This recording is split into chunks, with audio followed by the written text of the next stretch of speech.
पहली बात तो हर क्वेश्चन को और ऑप्शन को ठीक से पढ़ें।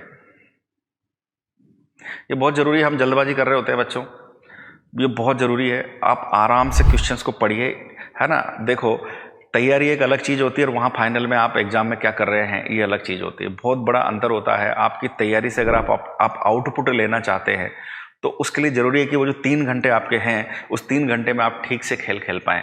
और इसके लिए आप 3-4 बातों का ध्यान रखें। पहली बात तो ये है कि आप हर क्वेश्चन को ठीक से पढ़ें। दूसरा ये है कि आप क्वेश्चन के साथ इमोशनली अटैच ना हों।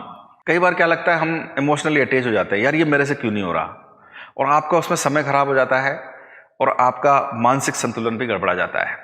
तो इस चीज़ का विशेष ध्यान रखें। जब आप पेपर देने बैठें, आराम से क्वेश्चन को देखिए, जिस सवाल का जवाब आपको आता जा रहा है उसका आंसर टिक करते जाइए, है ना।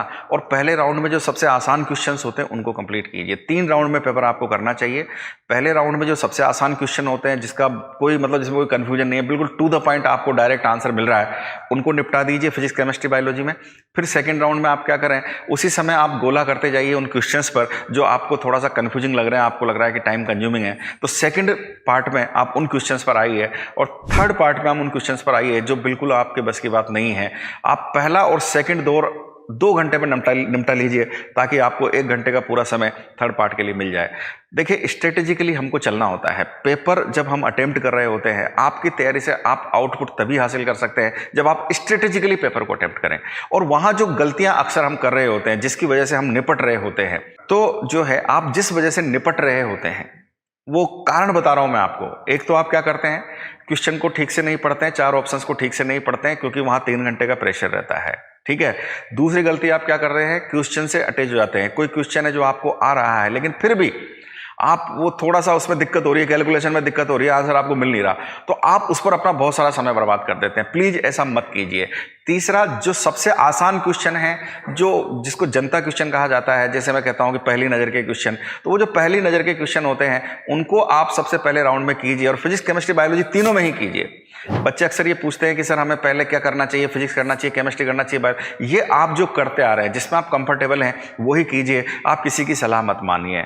और सबसे इंपॉर्टेंट बात यह है कि अगर मान लीजिए आपने पेपर खोला, बायोलॉजी से शुरू किया, पहला क्वेश्चन आपसे सोल्व नहीं हो रहा, दूसरा नहीं हो रहा, तीसरा नहीं हो रहा, चौथा नहीं हो रहा, छोड़ दीजिए, दिमाग खराब मत कीजिए। कई बार ऐसा होता है कि हम पहला क्वेश्चन नहीं कर पाए, जिसमें हमारा दिमाग खराब हो गया, मानसिक संतुलन गड़बड़ा गया, रायता फैल गया। प्लीज ऐसा ना करें।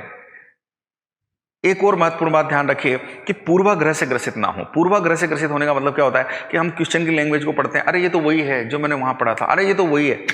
ऐसा ना करें, उसमें भी गलतियां हो जाती हैं और आपका वो नेगेटिव हो जाता है। तो इन 4-5 चीजों का अगर आप एग्जाम में ध्यान रखेंगे बच्चों, आपको बहुत बेनिफिट होगा।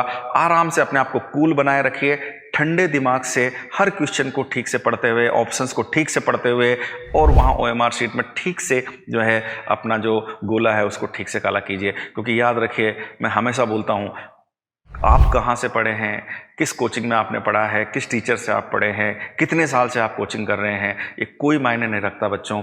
मायने रखता है कि आपने उस 3 घंटे 20 मिनट के गेम में क्या अपना आउटपुट दिया। उस 3 घंटे 20 मिनट का जो खेल आप वहां 7 मई को खेल रहे होंगे, वहां आपने उस OMR शीट में कौन सा गोला काला किया, यही आपका भविष्य निर्धारित करता है।